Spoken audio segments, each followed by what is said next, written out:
What is going on, everybody? Welcome back to the channel. Aftersound here, and we bring you Splinterlands content daily. We also stream every Tuesdays, Thursdays, and Sunday mornings. Tuesday, Thursday, and Sunday mornings. And that will be Central Time in the US. So come through. There's no specific time. It's usually just whenever I wake up and I'm having my coffee.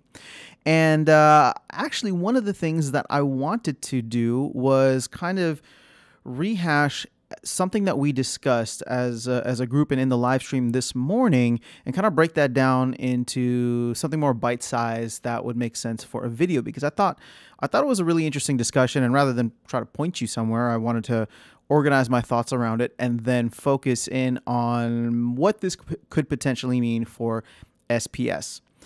So here's the deal, right? Everyone's looking at SPS. It's down over 80% or 75% from its recent high, close to $1. And what I was trying to do, which we were able to correlate with card prices and things like that, and really just brainstorm as a community. So I love these live streams. Feel free to come through. It would be awesome to continue the discussion there. But what we were trying to do was figure out, okay, how were people pricing things accordingly, and how was that correlated to the SPS price overall? So here is the thing. How do we derive value, and how will the team drive value to SPS? These are the big questions. We know it's coming, and I have confidence in the team, although even now I'm saying that, you know, even now I'm saying there's not enough value, and I think 23 cents for SPS is probably about right at this moment in time. So let's take a step back and do exactly what we did this morning, kind of going through the history of SPS. So we've already talked, just as a preface, we've already talked about how much SPS is hitting the market every single day or every month due to the airdrop, due to the early investors getting their SPS unlocked. And, you know, how that's kind of correlated with card prices we thought was very interesting. So here is the full, I guess, only 6 months or so that SPS is out, according to CoinMarketCap. I know it released sometime in July, so I'm not trying to question that. But here, what we have, you know, obviously it came out, there was this huge run up and rush to buy into it for those who didn't get into the private investor sale. And then, of course, the subsequent dump that usually happens after a coin is offered, right? Most people taking profits. I think it's relatively public knowledge by now that I believe a lot of the early investors got in for under 2 cents. So yeah, when something spikes and does a 50x like that over $1, you can bet some people are going to take profits. I don't blame them. I'm not judging them. I'm just saying that that is what happens across the board, and it's to be expected. So here, looking at this date, this is end of July here, and we see kind of an up and down period in July all the way through September. Now, what was happening in July? All right, we're gonna correlate this not just to card prices, but also to Bitcoin, because Bitcoin, love it or hate it, it drives the market no matter what. So Bitcoin hit its low, I believe, you know, in the 29K region for this year back in July. So it's hard to drive anything from there. But what ended up happening when Bitcoin started to make its move from its low in July at 29K to its finish at 47K, right? So doing more than 50% of a jump within 1 month from July to the end of August. So if you look here, there is kind of just a boring sell-off phase, right? There's some pumps and dumps and pumps and dumps. And at this time, there was a lot of excitement, a lot of momentum in the market because Bitcoin was shooting up. Axie Infinity had just exploded. People and, you know, YouTubers specifically were talking about gaming cryptos. And so there was this interest that would cause these spikes. We would see SPS jump up and then, you know, a massive sell-off, SPS jump up, massive sell-off. What happened in September? Well, wake me up when September ends. Bitcoin, as it usually does, I think only 1 out of its 12 years of existence has it ever bucked the trend. It usually dips in September. And from August 1st, end of August to the end of September, we were at 47K. We went up into the 50s early September and then bounced back down into the low 40s, where we finished September roughly around 43. So September was a rough month for crypto overall because it was a very corrective and consolidating month for Bitcoin and the broader crypto market. right? So you see this dip that happens here. Essentially after Labor Day, this is when Bitcoin went live in El Salvador as legal tender, and it took that huge dive after September 6th, and we see the market following it, right? Now, what else happens in September? Well, we start hearing the rumblings from the team about Chaos Legion, the new expansion. They're dealing with all the issues in terms of the explosive player growth, right? The explosive growth in the player base, I should say. And they're out of cards, right? So there's talk about Chaos Legion. The AMAs are happening. And this is probably about the time that I started running into the AMAs, which are now the town halls, right? Or started attending the AMAs, which are now the town halls. So what happens? In mid-September, we hear the first utility for SPS, right? So keep in mind, SPS is a governance token that is only 2 months old, less than 2 months old in August and September. And we don't know what it's for, right? There's no utility, but people, especially those who are, risk takers, early adopters, like the game, whatever the case is, they're stacking up on SPS. They're looking around at other games. And I was one of those people who was looking around and just kind of throwing money at different gaming coins. Splinterlands is the only one that really brought me in from a community and gameplay perspective, right? So that happens in all of September, that happens in mid-September, where we start hearing, hey, SPS is going to be required for, to get pre-sale access to these packs. We hear that in the AMA, and boom, Bitcoin is still at its low, right? End of September, Bitcoin is still down at 43K or roughly 43K. But where does SPS go? It essentially does almost a 3x, going from 22 cents up into almost like 60 cents, 55 to 60 cents, right? So almost a 200% gain in the time that Bitcoin is being boring, right? And then as the broader crypto market starts to catch up, you see a bit of a consolidation period here. Bitcoin obviously starts to make its run in October. And obviously we hit our all-time high, $68,000, $69,000 in October, which peaks perfectly with the beginning of the pre-sale. So this FOMO into SPS hits its peak, right? In the history of SPS. Not the peak price, but at least in terms of the pre-sale. So we finally hear about the value that SPS is going to have. Everybody gets very hyped. They start buying into SPS because they want those Chaos Legion packs. They want the airdrops. They want all this stuff.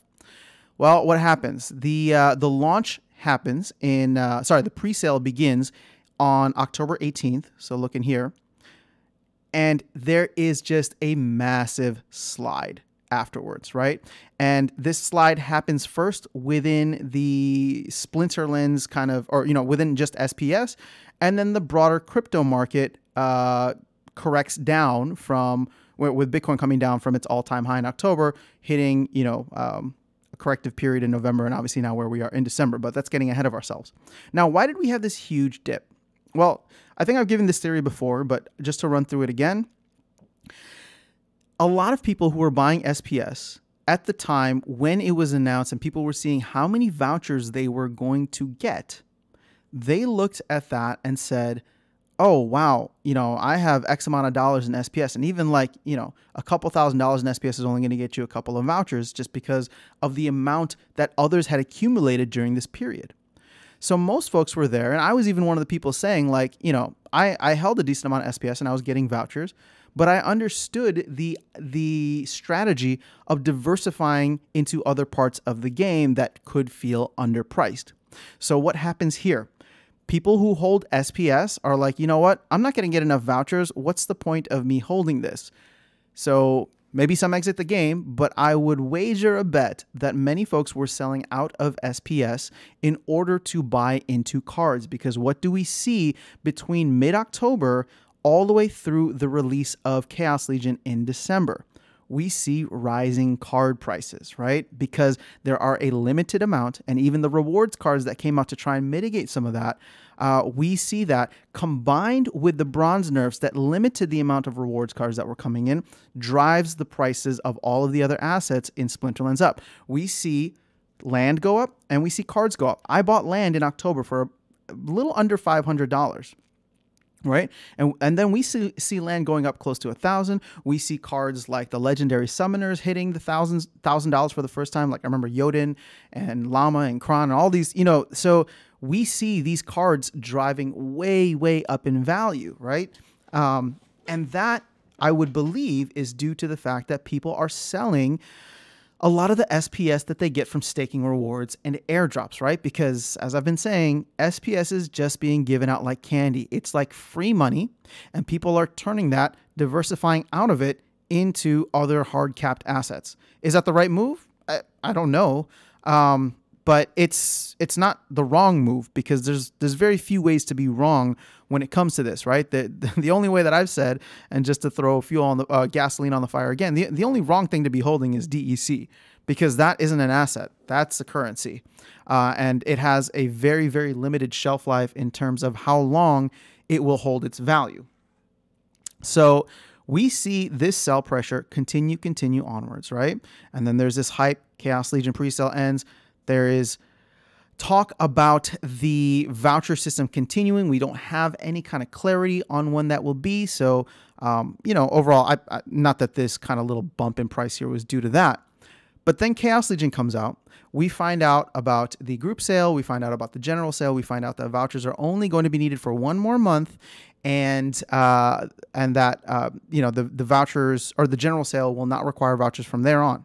So what happens around this time? Well, unfortunately, the broader crypto market dips further. Bitcoin goes into another even deeper correction at the beginning of December. But then combined with that, a lot of other folks combined with that is the release of Chaos Legion, a flood of cards hitting the market with the player base not increasing at the same ratio, and a lot of people looking to liquidate other assets, SPS included, to buy into a lot of these newer cards. So here we are. We're at, I would say, a relative low at 23 cents. We haven't seen SPS this low since September. And the truth is, I still stand by my point that there is no utility for SPS beyond this, right? And this is not FUD. I'm just speaking as truthfully as I can. The only utility that SPS has at this point in time that is tangible are the voucher airdrops, right? Which is going to be reduced by, from 66,000 down to 66,000 a day down to 20,000 per day. So essentially whatever vouchers you're getting now, you're going to get less than a third of them as soon as we finish out the second phase of this sale. So that's the only thing. And I would say on the horizon that we know is coming relatively soon based on the town halls is governance. And I think governance is important, but not many people can ascribe a certain dollar value to that and are aping into SPS to be part of a governance token, right?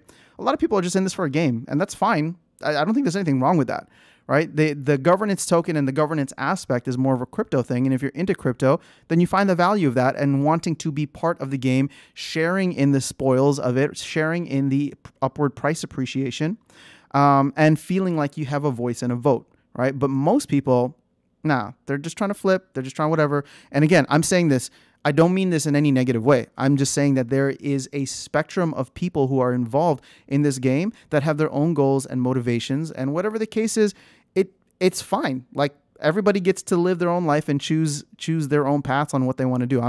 There's zero judgment here. Some people just want to come in and trade SPS, buy it low, sell it high, create that, whatever pressure, sell downward pressure whenever we do hit certain thresholds. There's nothing wrong with that. That's just the markets. And as the team has said, the markets will market. So until we start to see any kind of utility for SPS, I think we're probably going to be in this zone for a bit. Now, what could drive this up? The rest of the crypto or the broader crypto market, Bitcoin first and foremost, could start to make its run. If it's not done with its bull run yet and we extend into 2022, that alone could help carry up the the whole market, SPS included. Now, what makes this interesting, and this is full speculation here, so I want to make sure that I am prefacing this as full speculation. I have zero inside information, and I want to tell you right now, this is not hopium, right? This is not hopium. I'm not trying to shill that. I'm trying to shill reality. At any moment in time, we could find out what the next value that is being driven to SPS would be, right?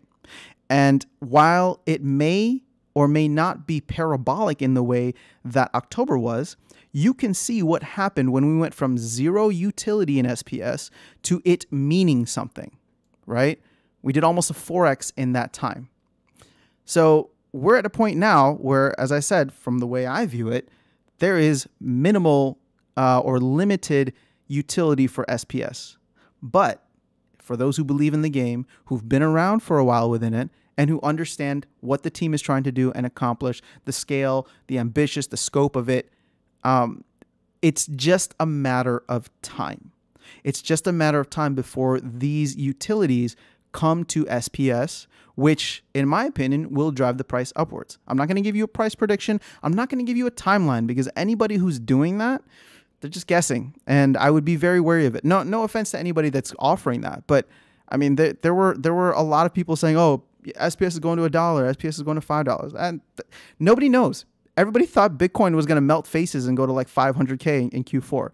So all I'm trying to say is deal with what we know so far, deal with what we know is coming in the future, and act accordingly. So is this a good time to get into SPS? I don't know. I'm not your financial advisor, and this is not financial advice.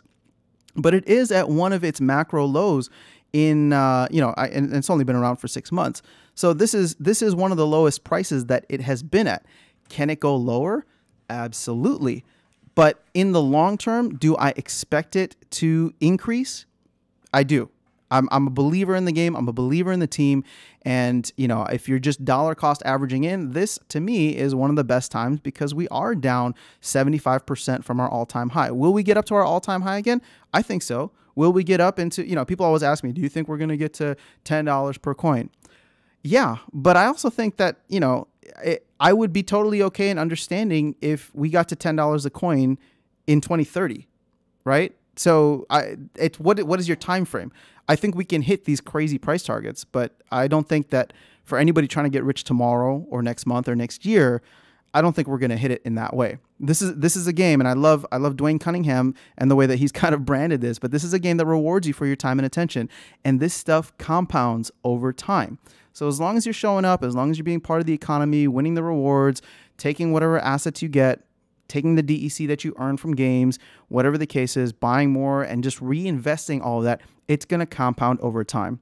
So again, this was not to give you any kind of future prediction or outlook. It was more so a backwards look at what has happened with SPS from a price perspective, from a market perspective overall since its inception back in July, and how we can maybe use that to have any kind of insights for what happens in the future, right? And my main takeaway for this, again, is the fact that we are seeing a period here where SPS doesn't have, or doesn't have any, not any, but has very limited value, right? Very limited utility, and therefore that's deriving the value that it's at. Well, what happened last time that happened? It was just literally an announcement away that people started FOMOing back into it. So again, I'm not saying that this is going to happen, and I'm not saying a parabolic rise is going to happen, but I am saying that I believe the team is going to do everything in their power to make SPS as valuable as possible. This is the whole point of this token. It's the governance token.